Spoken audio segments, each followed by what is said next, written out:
भावांनो, अन्नधान्य हे जगातलं सर्वात श्रेष्ठ दान मानलं जातं.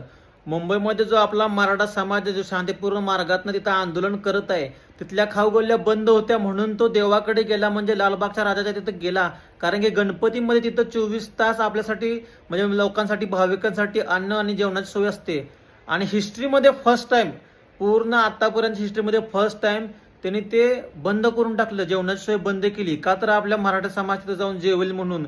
अरे कोण काय अतिरेकी होती का, कोण कुठली गुंड होती? खेड्यापाड्यातला आपला शेतकरी बांधव होता आणि पोटाच्या भुकेसाठी तिथं जेवायसाठी आलेला, आणि लाज वाटली पाहिजे तुम्हाला, तुम्ही ते जेवण बंद केलं. अरे त्या लालबागच्या राजाच्या मंडळाला, देवाला म्हणत नाही मी, त्या मंडळाला लोक अक्षरशः सोन्याच्या मूर्त्या दे, कोण काय 2 लाख दे, 3 लाख दे, हिरे दे, काय दे, एवढे भरमसाठ पैसे देतात. आणि तो जो गरीब जो समाज आपल्यासाठी पोटाच्या भुकेसाठी तिथं आला, आणि तुम्ही डायरेक्ट ते जेवणाची त्यांची सोय बंद करून टाकली.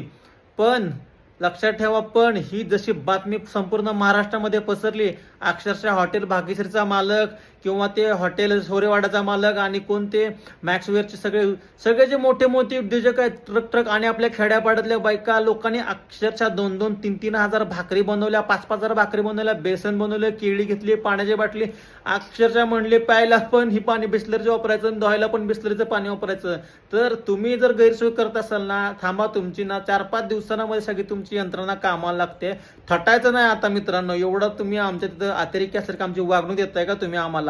आम्ही पण मागं हटणार नाही, आणि तुम्हाला काय ते 3-4 दिवसामध्ये ना सगळी मुंबई यंत्रणा कामाला लागते, सगळी मुंबई ठप होते. जरा तुम्ही थांबा फक्त. तुम्ही मराठ्यांचा अंत बघताय ना, तुम्हाला अंत पण लवकरच समजेल.